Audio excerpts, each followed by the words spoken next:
Hey, everybody, what's going on? Jeff Rager, another episode of The Daily Ticket. It's for Friday. It's the 10th. It's 2024, and it's May. What'd I miss? I don't think anything. How you doing? How's everybody doing? I hope good. Weekend is officially upon us. The bad weather is behind us. Yesterday stunk. Tigers are back in town. Maybe they can forget about that 1-5 road trip, actually figure out how to hit the baseball. Justin Verlander looking to pitch on Mother's Day, it seems like. That's going to be cool. I hope he doesn't no-hit the Tigers. Usually, Detroit does pretty good against JV. I think JV probably underestimates these awful bats, and the Tigers will get a couple runs, a couple hits, I'm sure. I hope. Tigers need to start winning. As much as I trash them, and yesterday I trashed A.J. Hinch, a lot of you disagree. But as much as I trash them, I do want them to win. It would be nice to have a summer where we could watch Tiger baseball, talk about Tiger baseball, have them be relevant all the way till, dare I say, August? Is that too much to ask? You know, what does get lost, and I'm part of this, I'm rather negative. I think I have every right to be. But what does get lost is there's still one game above 500. So I'm going to forget about the road trip. I'm going to forget about the awful managing mistakes. I'm going to forget about what I witnessed on Wednesday at Progressive Field, and we're going to move on. Not that they give a damn what I think, but we're going to move on. Big series this weekend. Astros in town. They're off to a dreadful start. See if the Tigers can take advantage. Good. Did you finish your Mother's Day shopping? I hope so. I'm still working on mine.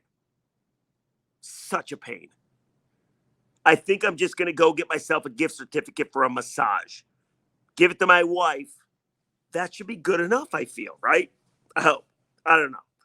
I'll let you know how it goes on Monday. Anyway, yesterday I promised you Brad Holmes. He was on the morning show with Costa and Jansen. I thought it was interesting. There was a couple of questions that I thought went unasked, though. I thought for the most part, John did a great job. However, I would have loved them to ask how Brad Holmes felt being called arrogant by an unnamed executive in that Athletic article. Now, that would have been fascinating. That would have been fantastic. Have Brad Holmes answers that. I'm sure he has thoughts on it. I guarantee you he saw it. Like, there's no question about that. That was one question. The other question, and I don't know if he would answer this or if he could answer this, but it would have been cool to ask about Jake Bates, the kicker from the Michigan Panthers. That would have been cool.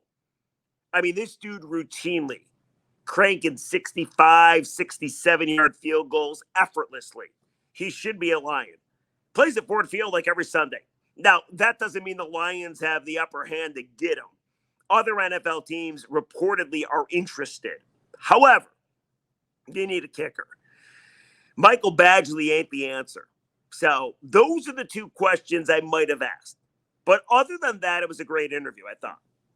And I want to play you the best from Brad Holmes. And I think the one thing that we worry about and wonder about the most is the quarterback. Now, Jeff Rieger, admit, I think I was wrong. A couple days ago, we did a podcast about who needs who more. The Lions needing Jared Goff more, Goff needing the Lions more.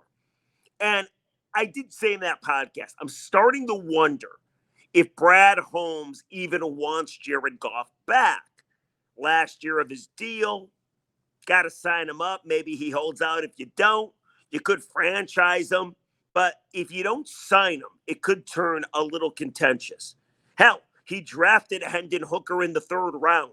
Maybe he chooses to use Hendon Hooker. Would be cheaper. Could sign more of your own players back. I started to wonder, I did, if Brad Holmes was falling out of love with Jared Goff. Well, I'm happy to report he's not. I'm happy to report I worried for nothing. Take a listen. Jim Costa asking Brad Holmes, what's going on with the Jared Goff negotiations? Brad, you guys were excited to announce the extensions of Amon-Ra St. Brown and Penei Sewell right before the draft. It was kind of fitting, right? Guys that you had drafted. Adam Schefter the same day reported that no Goff extension was, quote, imminent, that you guys have talked, but it's not close. Is that a fair assessment? What update can you give us? I know it takes two sides, but just your side. Do you want to get it done this offseason, or are you cool waiting? Yeah, I mean, well, look, first and foremost, he's earned an extension, and it's important. It's a high priority for us, and both sides are working really, really hard, and these things just take time, and this working on not only trying to get an extension done with him, but like you said, Panay and Saint, it's not something that we waited until after the season, like. The whole process of budgeting and preparation and all that kind of goes into it. We've been preparing for a while. And look, in a perfect world, we'd have had all three of them done. Bang, bang, bang. But these things just kind of take a while, especially with the quarterback market. But I do have faith that it's going to get done. So that sounds pretty promising, doesn't it? I mean, he wanted to announce all three at the same time, talking about St. Brown and Sewell and Jared Goff. That would have brought the house down. That would have been exceptional. But I get it. I mean, when you're re-signing Sewell and St. Brown, those are your own players. They're not quarterbacks. With Jared Goff, he's been around much longer. There's way more data to comb over, right? So I do think it's more complex for sure. I think it's great. He said it was a priority. He wants Jared Goff to be inked up, and I think it's fantastic because Jared Goff gave a lot to this team over the last couple of years, especially last year, and I think he's great for this team, this city, and this offense, and it alleviates my fear that Brad Holmes simply didn't want him back. But there's more. John Jansen followed up about the Jared Goff negotiations. Take a listen. I think fans would probably like they'd love more insight to everything. Of course. But in regards to the complexity of the deal with Jared Goff, it's not as easy as two guys coming off of rookie contracts and extending them. This is a guy where there's a lot of numbers and there's a lot of cap consideration. How much more difficult is the Goff extension than the ones were for Penei Sewell and Amon-Ra St. Brown? Yeah, I mean, there's some uniqueness there, in some different areas, but still, he's performed at a high level, and you look at what the results have been, and we still feel good about where he's at. So yeah, he's not one of the guys that was recently drafted and all that stuff. But that's even better because we even have more of a body of work to examine and analyze. So, but yeah, all those things, you look at all of it, but again, we've done a lot of work. Again, both sides have. We've done a lot of work. Dialogue has been consistent. There hasn't been just dead periods and all that stuff. So we've been talking, and again, I do have faith through all the looking at all the numbers, and you got to think about what can we do now and what can we do, what are the impacts on the future as well, and we look at all of it because we said all along that when Dan and I first got here, we're looking to build sustained success, and that's still the goal. So by all accounts, it's going to happen. Just a matter of when it's going to happen. I got to believe it's going to be before training camp. We know mini camp is just around the corner. But Jared Goff's going to be your quarterback. So it's bad news for anybody that wants Hendon Hooker to take over or wants a more mobile quarterback. But it's good news for everybody that was chanting Jared Goff in a local Myers or a Walmart or a minor league hockey game. Like, I was starting to worry that maybe Holmes had no interest in bringing Goff back. Now, I do speculate a little bit here. Don't you get the feeling that the ball is now in Goff's court? That's what it seems like. Holmes wants him back. The Lions want him back. Now it's up to Goff and his camp. That's how I'm reading this, at least from what Brad Holmes said. What do you think? Hit me up in the comment section.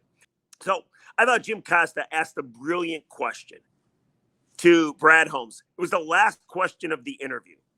And we know we've covered it on the Daily Ticket.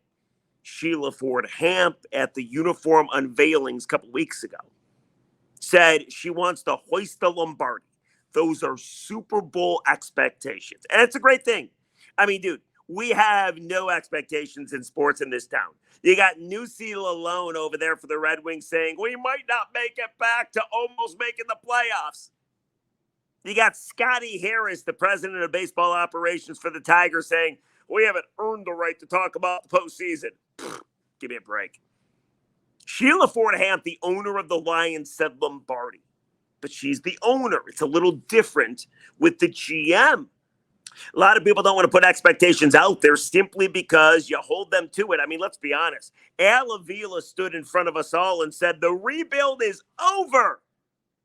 And then Al Avila's job was over because he got whacked. So when you set expectations, there is a chance you don't meet them. And when you don't meet them, there's a chance you might lose your job. Now, Brad Holmes ain't going anywhere, obviously. But I love this about him. Last year, he said, we should win the NFC North. They did. This year, he was asked by Costa about the Super Bowl. Is that this team's expectation? Take a listen. Ton of excitement around this football team. Sheila talked about Super Bowl at the jersey unveil. Is that an expectation for this team? Do you embrace that? Is that your expectation? Yeah, the expectation's always been from day one to continually get better every single year. And I believe we've done that every single year since we've been here. And so getting to the NFC Championship, the next step would be to be in the Super Bowl. So I think that would be definitely the goal, and that's what we've done. So that's definitely going to be our aim for sure. All right, so that cut should fire you up. It fires me up.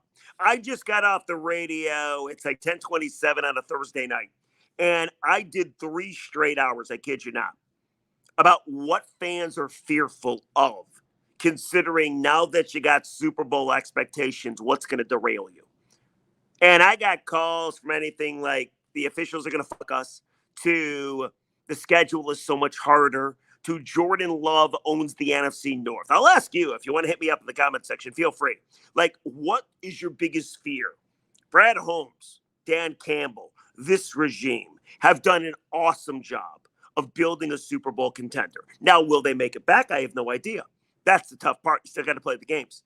But I've never seen a Lions team ever poised to defend a deep run from the year before. Go back to the 90s. It was, hey, we got an easy schedule. We make the playoffs with Wayne Fonz. The next year, expectations, tougher schedule, we blow. Always. Go back to the Stafford era, 2011, 2014, 2016. Those were the playoff years. Always lost in the first playoff game, didn't make it back the next year. Never back-to-back playoffs. This is the best chance in my lifetime to have back-to-back playoffs. And I think it's more than the playoffs. It's now NFC title game one year, hopefully Super Bowl the next. I don't know if they'll make it back. But Brad Holmes has done a hell of a job of putting you in a position to make it back. So let me know, what is your biggest fear? Is it the officials? Is it the NFC North? Is it a tough schedule? Is it injuries? Is it the defense? I mean, let me know. I'm curious what you have to say. Hell, maybe next week we'll do an entire podcast about it. But I love that comment by Brad Holmes. Super Bowl expectations. If they don't make the Super Bowl, what are you going to do? But if they fall really short, that's going to be a ridiculous disappointment. I love the expectations are out there. I think it's great. I think it's fantastic. I dig that comment. So, anyway, those are the big 3 comments, I think, from Brad Holmes from the morning show on Costa and Jansen. Good interview. You can go to their podcast and listen to the entire interview, but I wanted to play you those 3 cuts and give you a little comment on each of the cuts. In the meantime, let's hit some comments from yesterday's podcast and then send you on your merry way to a hopefully enjoyable weekend. So yesterday's podcast was all about A.J. Hinch, the skipper for the Tigers. And I'm sick and tired of this man getting a free pass. We blame everybody else. Scott Harris, Javi Baez, Spencer Torkelson. We talked about it yesterday. Nobody ever ever, it seems like, talks about A.J. Hinch. Here's the comments. Here's what people are saying. At Turbo6592, A.J. Hinch doesn't care about winning. This guy needs to go. I was not expecting that. How about at Captain Chris 6888? Couldn't agree more. Great point of view, Jeff. Oh, thank you. This is going swimmingly, actually.